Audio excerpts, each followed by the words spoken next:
Well, hey everyone, it's Marcus, and I'm in my jungle room again. I am heading over to chat with an incredible artist from Australia. Please welcome everybody, Richie Lewis, of course from Tumbleweed. Richie, hey, how Hello. are you? How you going? Oh, Good to not be too here. bad, not too bad. Now you are on the way to Adelaide very soon. It's actually Thursday night, and it's for an incredible show. It's obviously celebrating Neil Young from Harvest to Harvest Moon. How's the tour been going so far? It's been amazing. It's really surpassed all my expectations. Initially, there was a little bit of trepidation and a few nerves, like going into this. This is the first time I've done something like this, um, which is we'll get into later about the mental whirlwind of awesomeness that's been. But there was a bit of trepidation, but all fear was alleviated on that first night. It was a full room at the Triffid in Brisbane, and I don't know, it just something come from somewhere else, and the spirit took over, and it was this amazing show. And then the next night was even better, and it's just going to improve. So by the time we get to Adelaide this Thursday night, we're going to be firing on all cylinders. It's going to be amazing. And then there's one more performance straight after that, which will be Friday the 12th, which is in Melbourne. Yeah, Um, so yeah, there's only another couple of shows left on the tour, isn't there? Yeah. I know it'll be bittersweet when it's over. We've sort of formed I mean, it's an amazing band, right? We've got a six-piece band, and they're all incredible players. Um, and just it's just an honor and a privilege, sort of like singing with these people. Mm. But also having Jeff and Shane, we were like a troop going into war each night. And you come back, and there's group hugs because it was sort of so amazing. So yeah, really looking forward to that. There's been a real good sort of kinship, and that's what music's about. I mean, like we're really sort of like in the moment, playing the music, at one with each other, feeling the spirit of the night. It was just nice. So yeah, really looking forward to it. I hope people come along and dig it. Yeah. Like you say, multi ARIA Golden Globe winner Shane Nicholson's in the show. And of course Jeff Martin from the Tea Party. So, the three of you guys up front. And then you like you say with an illustrious band right behind you or right alongside you. Yeah, that's So right. I'm very privileged to be amongst that crew, and it's a real honour. going back to when the show first got offered to you, um, what was your first gut instinct, in regards to the show, the concept of it? Well, initially I thought the show would be great, and I wanted to be a part of it. I said to Paul, who is the musical director and the guitarist in the band, just give me a day to think about it. It's all I needed, really. I just needed a day just to sort of. So I just didn't give him an answer straight away. Yep, I'm in. No, I wanted to think about this. I'm a professional. And then the next day, yeah, rang up and said, yeah, I'm in. I wanted to sort of see because, um, Neil Young has quite a high voice. I wanted to see that, how it would be singing it and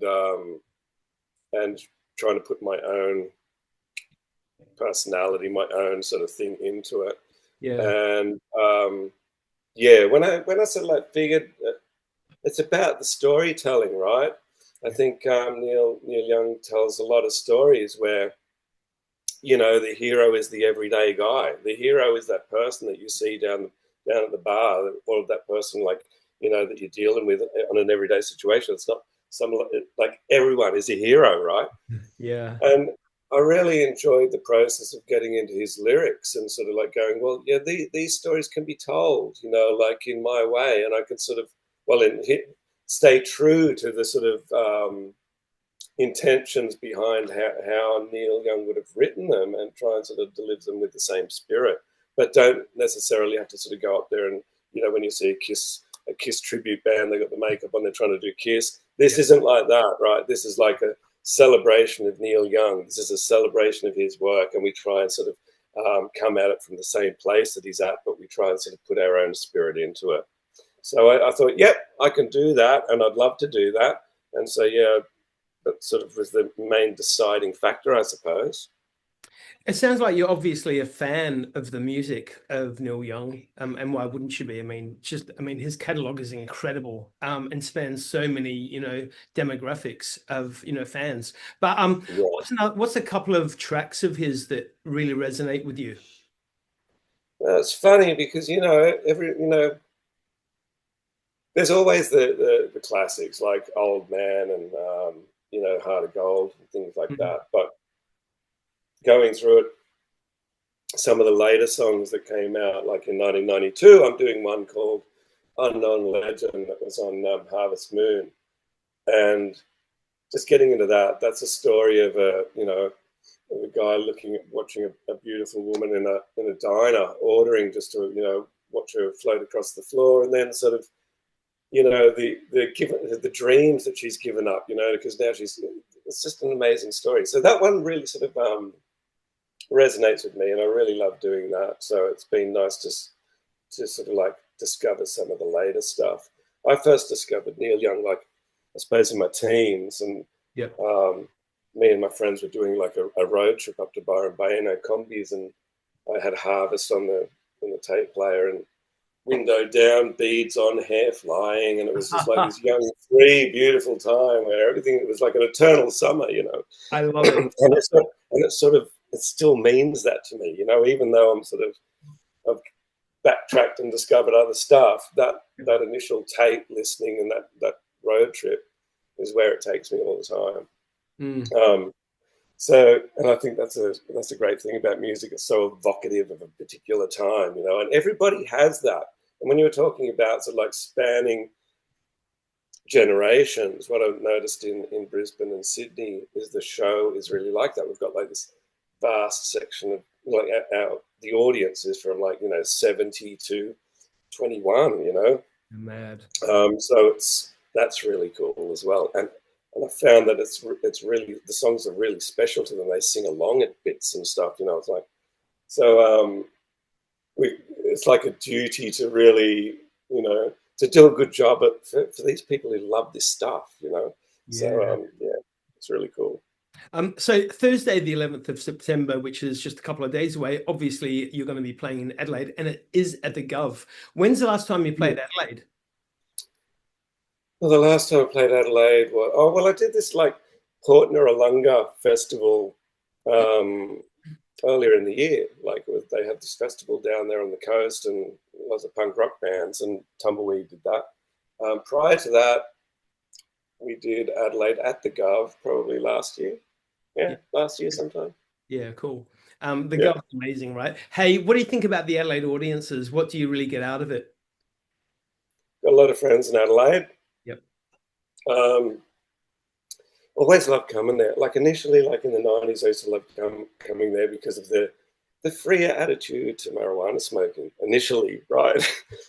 I was blown away that that people were cool about it. Yeah.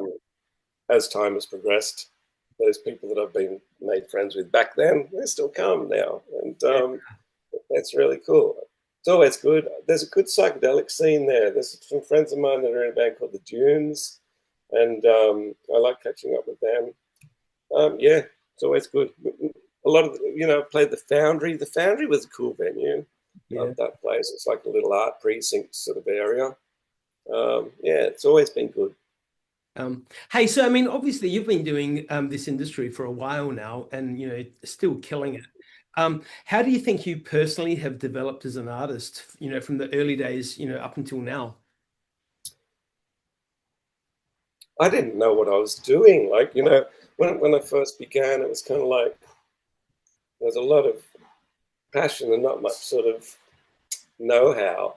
Yeah. And it's been a constant learning journey. And like, but the last couple of years has sort of like probably been the steepest learning curve.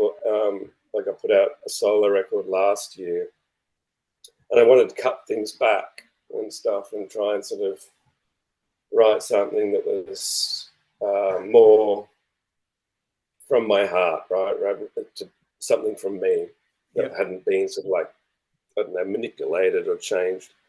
And so I put out my first solo record. And in that, what I learned was like a lot of restraint and a lot of space.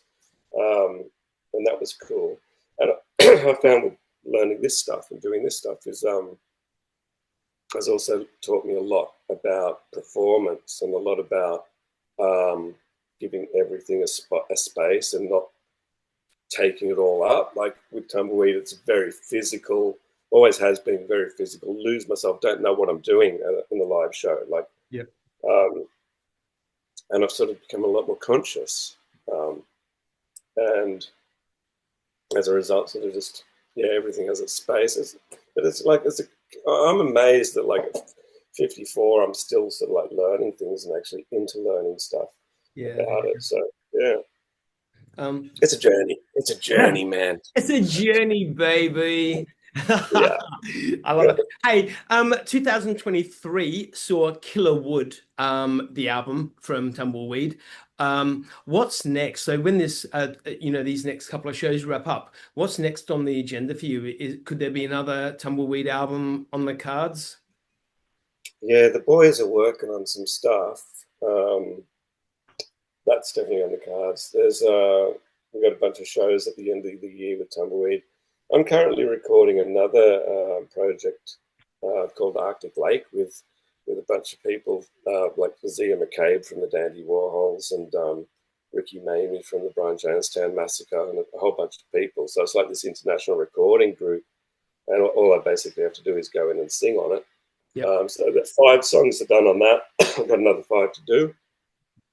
And I'm thinking, and I'm working on my second solo record as well. So there's a fair bit coming up.